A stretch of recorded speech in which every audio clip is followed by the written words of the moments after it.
Bom dia! Voltamos ao assunto da democracia, a propósito da crise política e a propósito de uma série de ideias feitas, erradas, que ouvimos repetir e que impedem os cidadãos, muitas vezes, sobretudo os eleitores, de pensar sobre a democracia de uma maneira um bocadinho mais clara, um bocadinho mais sábia, pelo menos mais informada. E vamos nos concentrar em 4 clichês, 4 ideias que quase todos os políticos e os comentadores tomam por boas e que nem sempre são, muitas vezes não são. O primeiro desses clichês é que os consensos são sempre bons. Falámos disso um bocadinho na semana passada e hoje voltamos ao assunto.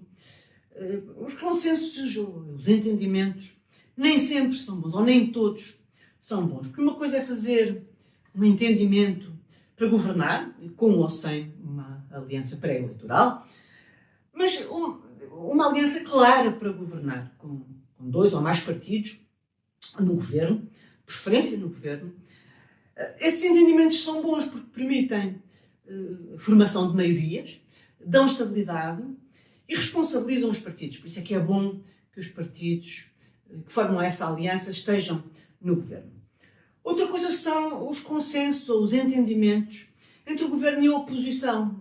E pior ainda se for entre o governo e o maior partido da oposição. Porque isso desvirtua a democracia.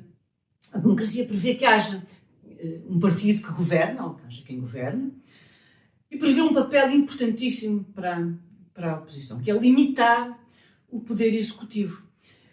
Se o governo e o maior partido da oposição tiverem um entendimento entre eles, ganham um poder ilimitado. Isso é perigosíssimo para a democracia. É próprio das ditaduras, aliás.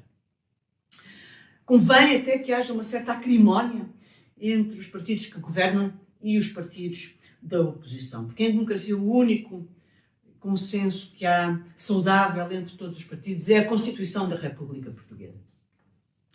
Segundo clichê. Os partidos devem atrair independentes para governar. Isto nem sempre é verdade, porque os partidos servem para filtrar as pessoas, para impedir ou para evitar que grandes doidos ou bandidos ou incapazes cheguem a lugares de responsabilidade. E como é que os partidos fazem isto? Os partidos servem também para dar formação política aos militantes que tenham interesse em executar, em ocupar lugares de executivo.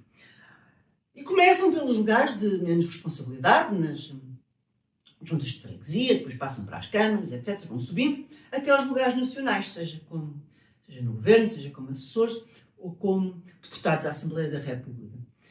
Ora, os independentes não passaram por este processo. Eles podem ser bons ou não.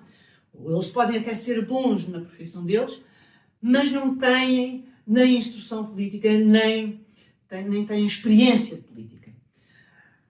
Terceiro clichê, terceira ideia feita. Devemos valorizar, ou preferir, até há quem diga, os independentes na política, porque governam com desprendimento. Não devemos preferir de maneira nenhuma. Porque a política é um exercício de enorme responsabilidade. E eu, para isto, só faço uma pergunta. Imagine que vai a um hospital, tem uma apendicite. Quer ser operado por um cirurgião ou por um leigo com um grande desprendimento? Para acabar, o último clichê. É o 4º clichê, e diz que os partidos não devem tentar conquistar o poder, e até se costuma dizer o poder pelo poder. Eu diria que os partidos têm a obrigação de tentar conquistar o poder. Isso é uma obrigação. As empresas devem procurar ter lucro e os partidos devem procurar o poder executivo. Caso contrário, é como aconteceu com o Dr. Rui Rio nas eleições de janeiro de 2022, em que ele concorreu às eleições para tentar ser o vice-primeiro-ministro do Dr. António Costa e deu com isso um péssimo resultado ao PS e uma maioria absoluta ao Dr. António Costa.